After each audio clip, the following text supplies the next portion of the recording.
بسم اللہ الرحمن الرحیم۔ انفو ایٹمبر کے ناظرین السلام علیکم۔ ناظرین، آج کی ویڈیو میں ہم تذکرہ کریں گے کہ مکہ مکرمہ کس نے اور کیوں کر آباد کیا، اور مکہ میں رہنے والا پہلا شخص کون تھا، اور کیا وجہ تھی کہ حضرت ابراہیم علیہ السلام، حضرت ہاجرہ اور حضرت اسماعیل علیہ السلام کو تپتے پہاڑوں میں، جہاں نہ تو کوئی کھانے کو کوئی چیز اور نہ ہی پینے کو تھا، کیوں کر چھوڑ آئے۔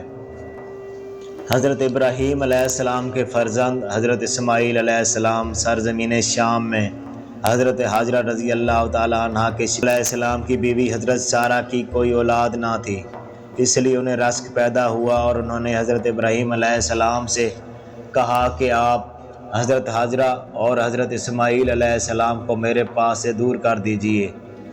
خداوند کی حکمت نے ایک سبب بنا دیا، چنانچہ آپ پر وہی نازل ہوئی کہ آپ حضرت ہاجرہ رضی اللہ تعالیٰ عنہ اور حضرت اسماعیل علیہ السلام کو اس سرزمین پر چھوڑ آئیں جہاں بے آب و گیا میدان اور خشک پہاڑیوں کے سوا کچھ بھی نہیں ہے۔ چنانچہ حضرت ابراہیم علیہ السلام نے حضرت ہاجرہ اور حضرت اسماعیل علیہ السلام کو ساتھ لے کر سفر فرمایا اور اس جگہ آئے جہاں کعبہ معظمہ ہے۔ یہاں اس وقت نہ کوئی آبادی تھی، نہ کوئی چشمہ، نہ دور دور تک پانی یا آدمی کا کوئی نام و نشان تھا۔ ایک توشہ دان میں کچھ کھجوریں اور ایک مشک میں پانی حضرت ابراہیم علیہ السلام وہاں رکھ کر روانہ ہو گئے۔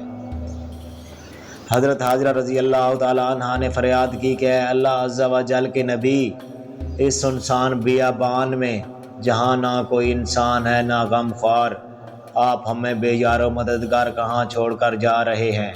کئی بار حضرت ہاجرہ نے آپ کو پکارا مگر آپ نے کوئی جواب نہیں دیا۔ آخر میں حضرت ہاجرہ نے سوال کیا کہ آپ اتنا فرما دیجئے کہ آپ نے اپنی مرضی سے ہمیں یہاں لا کر چھوڑا ہے یا خداوند کے حکم سے آپ نے ایسا کیا ہے؟ تو آپ علیہ السلام نے فرمایا کہ اے ہاجرہ، میں نے جو کچھ کیا ہے وہ اللہ تعالیٰ کے حکم سے کیا ہے۔ یہ سن کر حضرت ہاجرہ رضی اللہ تعالیٰ عنہ نے کہا کہ آپ جائیں، مجھے یقین کامل اور پورا اطمینان ہے کہ خداوند کریم مجھ کو اور میرے بچے کو ضائع نہیں فرمائے گا۔ اس کے بعد حضرت ابراہیم علیہ السلام نے ایک لمبی دعا مانگی اور وہاں سے ملک شام چلے آئے۔ چند دنوں میں کھجوریں اور پانی ختم ہو جانے پر حضرت ہاجرہ رضی اللہ تعالیٰ عنہ پر بھوک اور پیاس کا غلبہ ہوا، اور ان کے سینے میں دودھ خشک ہو گیا اور بچہ بھوک و پیاس سے تڑپنے لگا۔ حضرت ہاجرہ رضی اللہ تعالیٰ عنہ پانی کی تلاش اور جستجو میں 7 چکر صفا مروہ کے دونوں پہاڑیوں کے لگائے، مگر پانی کا کوئی سراغ دور دور تک نہیں ملا، یہاں تک کہ حضرت اسماعیل علیہ السلام پیاس کی شدت سے ایڑیاں پٹک پٹک کر رو رہے تھے۔ ناظرین، حضرت جبرائیل علیہ السلام نے آپ کی ایڑیوں کے پاس زمین پر اپنا پیر مار کر ایک چشمہ جاری کر دیا، اور اس پانی میں دودھ کی خاصیت تھی کہ یہ غذا اور پانی دونوں کا کام کرتا تھا۔ چنانچہ یہی زمزم کا پانی پی کر حضرت ہاجرہ اور حضرت اسماعیل علیہ السلام زندہ رہے، یہاں تک کہ حضرت اسماعیل علیہ السلام جوان ہو گئے اور شکار کرنے لگے، تو شکار کے گوشت اور زمزم کے پانی پر گزر بسر ہونے لگا۔ پھر قبیلہ جرہم کے کچھ لوگ اپنی بکریوں کو چراتے ہوئے اس میدان میں آئے اور پانی کا چشمہ دیکھ کر حضرت ہاجرہ رضی اللہ تعالیٰ عنہ کی اجازت سے یہاں آباد ہو گئے، اور اس قبیلہ کی ایک لڑکی سے حضرت اسماعیل علیہ السلام کی شادی بھی ہو گئی، اور رفتہ رفتہ یہاں ایک آبادی ہو گئی۔ پھر حضرت ابراہیم علیہ السلام کو خداوند قدوس کا حکم ہوا کہ خانہ کعبہ کی تعمیر کریں۔ چنانچہ آپ نے حضرت اسماعیل علیہ السلام کی مدد سے خانہ کعبہ تعمیر فرمایا۔ اس وقت حضرت ابراہیم علیہ السلام نے اپنی اولاد اور باشندگان کو مکہ مکرمہ کے لیے ایک طویل دعا مانگی،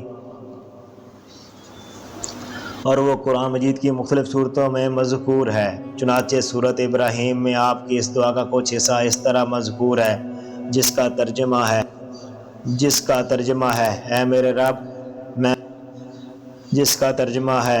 رب، میں نے اپنی کچھ اولاد ایک نالے میں بسائی جس میں کھیتی نہیں ہوتی، تیرے حرمت والے گھر کے پاس، اے ہمارے رب، اس لیے کہ وہ نماز قائم کریں تو لوگوں کے کچھ دل ان کی طرف مائل کر دے اور انہیں کچھ پھل کھانے کو دے۔ ناظرین، اس دعا میں حضرت ابراہیم علیہ السلام نے خداوند سے دو چیزیں طلب کیں۔ ایک تو یہ کہ کچھ لوگوں کے دل اولاد ابراہیم علیہ السلام کی طرف مائل ہوں، اور دوسرے ان لوگوں کو پھلوں کی روزی کھانے کو ملے۔ سبحان اللہ، اللہ عز و جل آپ کی یہ دعائیں مقبول ہوئیں۔ چنانچہ اس طرح لوگوں کے دل اہل مکہ کی طرف مائل ہوئے کہ آج کروڑ ہا کروڑ انسان مکہ مکرمہ کی زیارت کے لیے تڑپ رہے ہیں۔